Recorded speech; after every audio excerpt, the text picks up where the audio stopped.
When scary things happen, it can feel like the world has turned upside down. But if you look closely, you'll always see the helpers. Today, I want to talk about the healing power of helpers and why sometimes the bravest thing we can do is accept their help. Hi, I'm Allison Egidi, a pediatric sleep and wellness coach and a mom of two. I love to help parents find solutions.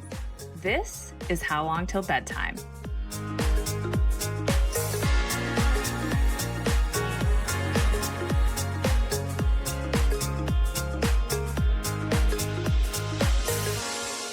Hi, everyone, and welcome back to How Long Till Bedtime. This is the first time I have recorded since May. I recorded all of the summer episodes before my girls started their summer break, and I had planned to start back recording again last week and was going to start with an episode about how I am approaching my fall health reset. But we had a tragedy in my neighborhood last week. And as I start to get back to my normal work schedule, I want to talk about something that has been very present in my life over the last 6 or 7 days: the power of helpers. Many of you may have seen in my newsletter or on social media that a home just 4 doors up from ours exploded last week from a gas leak. It was devastating. One neighbor was killed, another is still in critical condition. 12 homes have been condemned, and several more are currently uninhabitable. Many of these families have young children. One of my dear friends has 3 kids under the age of 5, and 2 others are families from my daughter's school, and there are more beyond that.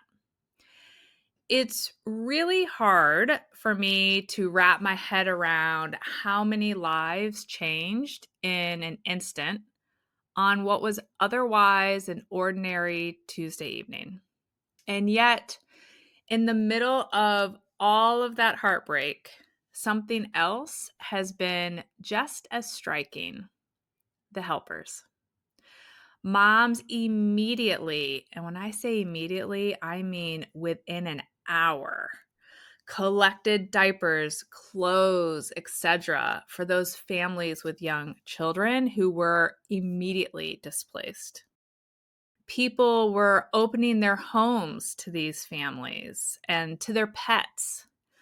30 of us gathered to get into my friend's destroyed home this past Saturday to gather what we could for her before the rain came and got everything in her now open home soaking wet.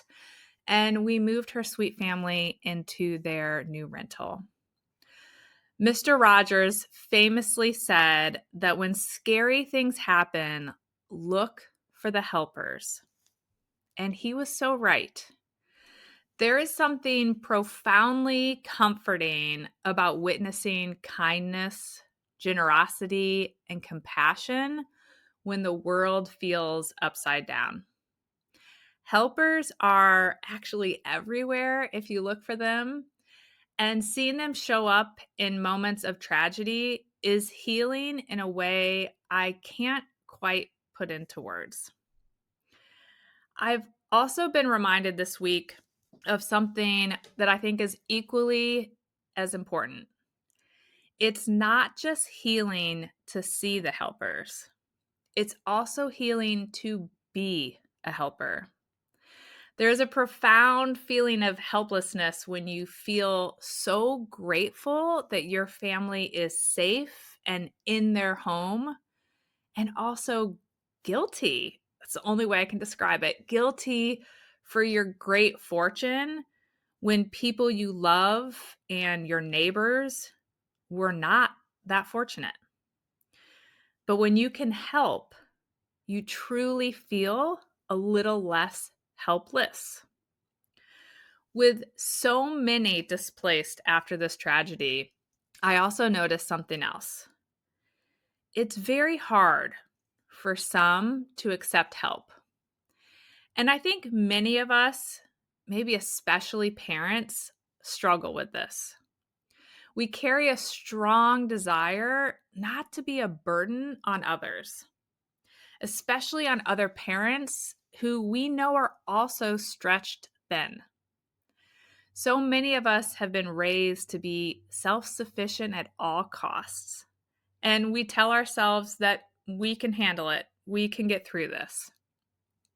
But what I've seen this week and what I've learned in my own life is that accepting help is actually a gift to others. When you say yes to someone's offer to let you borrow a school uniform, help you pack up your home, to let them make you a warm meal, etc., etc., you're allowing them to care for you in a tangible way. You're letting them show up and be part of your village, the village we talk about all the time. And I can tell you from what I've experienced over this past week, it feels so good to be able to help. Nothing has helped me feel more grounded and present than being able to help my friends and neighbors. It's also helped my children not dwell on the destruction that is right outside our front door.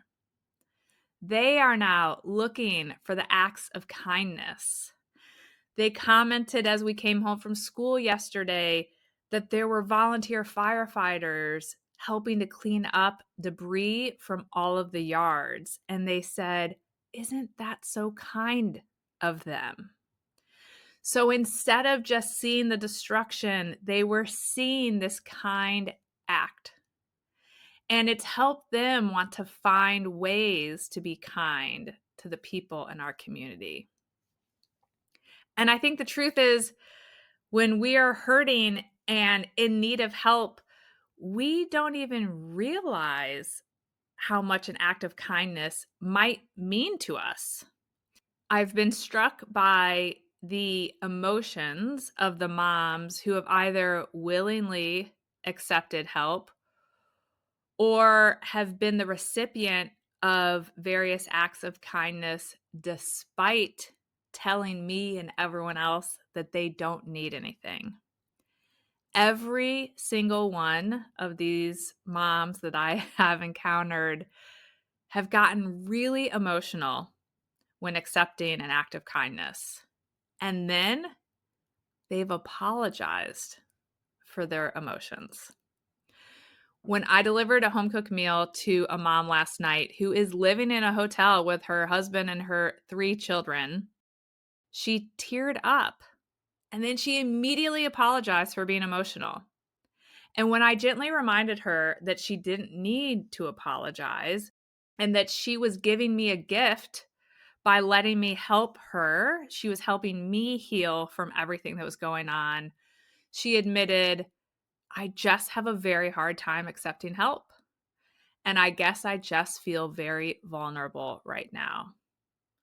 And I think that is true for many of us when we are in need of help in a vulnerable situation.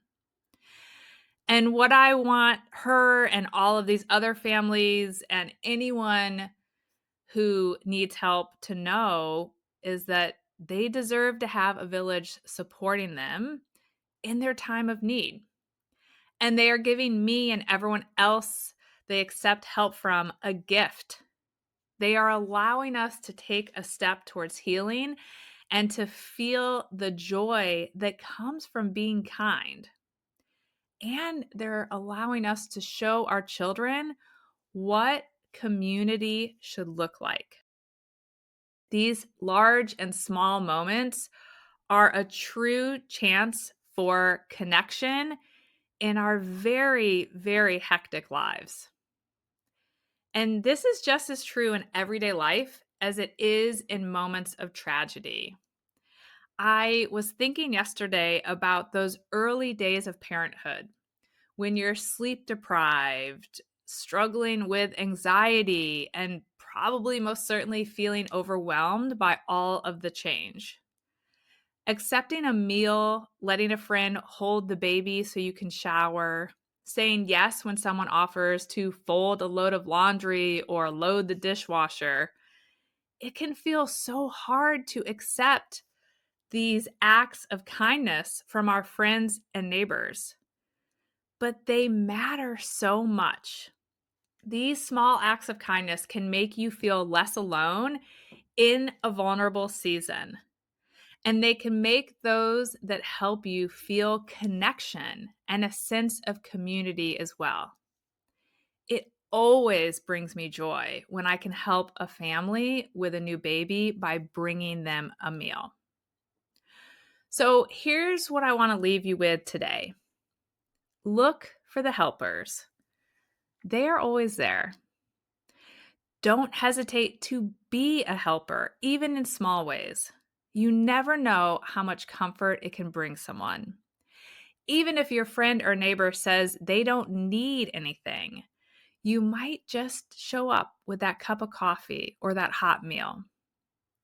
And maybe most importantly, let yourself accept help. It is not a sign of weakness. It's a doorway to connection. Thank you for letting me share a little of what's on my heart this week. If you're in a season where you need help, whether because of a big tragedy or just the everyday struggles of parenting, I hope you'll remember that saying yes can be one of the bravest, most generous things that you can do. Bye for now. Thank you for listening to How Long Till Bedtime. To learn how we can work together to improve your child's sleep, please visit sleepandwellnesscoach.com.